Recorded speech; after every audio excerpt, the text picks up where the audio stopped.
Kite-Man is a complicated character.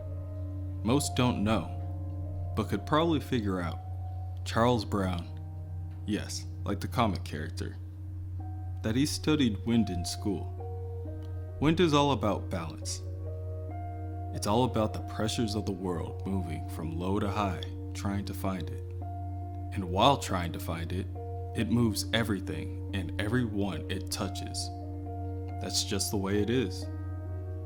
There's a war in Gotham, the war of jokes and riddles, and Kite-Man has found himself tangled in its web. Charlie is sitting alone in the bar, contemplating on the situation on hand. Batman bursts through the front door to the bar and drags Charlie out by his collar, takes him to a nearby building top, and hangs him upside down in front of a gargoyle. This idiotic war between the Joker and the Riddler has gone on long enough, and it must be put to an end. He knows Charlie knows a way to contact the Joker, and if he doesn't, he will just motivate Charlie enough to find it. Charlie's first stop to hunt down a meeting with the Joker is to ask Deadshot. Charlie helped with the aerodynamics on the Joker mobile some while back, and the Joker killed all the other men who worked on the project. For some reason, he left Charlie alive, and maybe that's because the Joker knew that he would need him in the future. He goes on to ask Deadshot to reach out to the Joker for him, and after Deadshot messes with him for a bit, he hands over a phone number. Charlie gives the phone number to Batman, but it is untraceable, therefore useless. Batman once again threatens Charlie. This time, Charlie will call the Joker himself, and when he sets up a meeting, Batman will be there. Charlie agrees and makes the call. The Joker answers and agrees to receive Charlie's help for no other reason than because he likes the kid in the comics. Kites are simple. They bring a nostalgic feel to fatherhood, a symbol to remember the levity of simpler times. When Charlie asks his son, who goes by the same name, if he likes kites, his son responds with a hell yeah. But Charlie warns his son about using that kind of language. His mother, the younger child's grandmother, says that it's a bad word. If little Charlie continues to talk like that, he will go to the bad place. They end their brief conversation with Charlie telling his son that he won't make it to his birthday party this weekend. Something came up. That something is a meeting with the Riddler. This meeting is very brief. Very little is said. The Riddler just wants to confirm some things. He wants to confirm that Charlie's son's name is Charles Brown, and that he lives alone with his mother at Cavallari Terrace, apartment 37G. Charlie sadly confirms that all this information is correct, and the Riddler proceeds to question him on his meeting that he made with the Joker. Charlie struggles to find the balance between the shifting winds. He finds himself going back to the bar, drowning his sorrows alone. He becomes noticeably intoxicated and tries to make small talk with those around him, just to be ignored. That is when the Batman arrives and drags him out of the bar by his collar and demands information. The Riddler's looking for respect, and the Joker is looking to find his last laugh. And soon, it all comes into a collision. The forces of Joker and the forces of the Riddler finally converge in the streets of Gotham in an all-out brawl.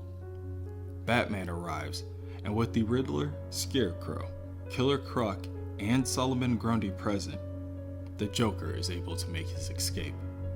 There are explosions in the distance, and the buildings break and crumble to the floor as the Joker silently drags Charlie away by his collar.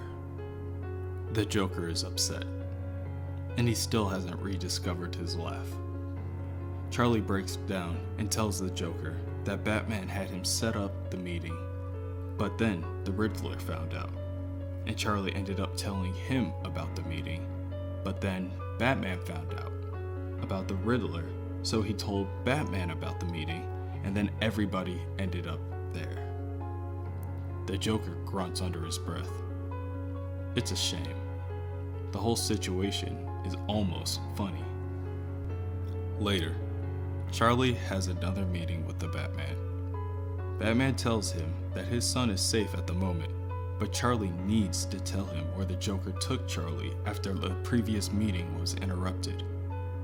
Charlie, with his jacket tightly gripped between his fingers, solemnly looks at Batman before opening up his jacket, revealing numerous explosives strapped to his chest. He apologizes to Batman.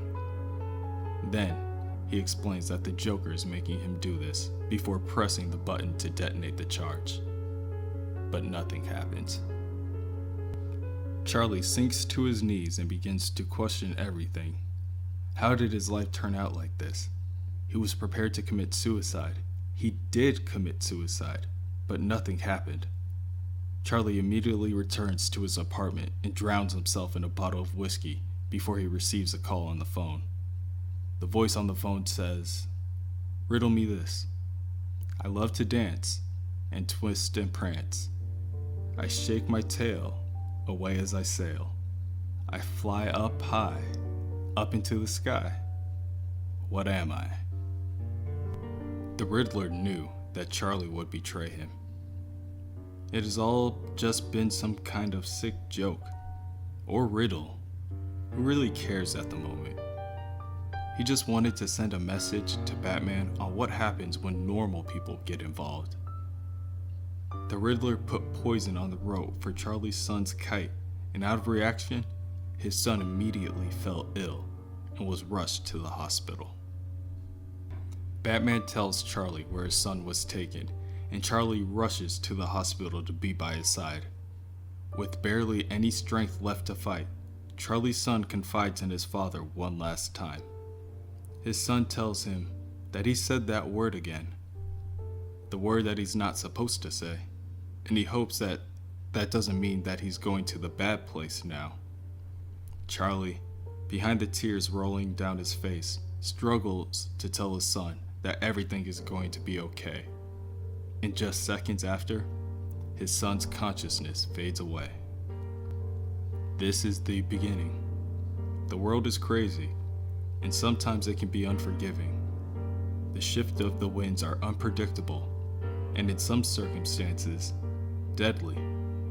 In a world as crazy as this, in a city as unforgiving as this, perhaps all it takes is one bad day to push someone over the edge. But what will happen when you fly over that edge? Will you pray for help? Will you ask for forgiveness as you tumble down to your death? Or will you choose to take advantage of the wind beneath your wings? Charlie has made his decision. He will succumb to the riddle that keeps everyone in Gotham guessing. He will fall for the joke that has no one laughing. Charlie puts on a costume and arrives back at the Joker's front door, and the clown is at a loss of words. Kite-Man? Is this supposed to be some kind of joke?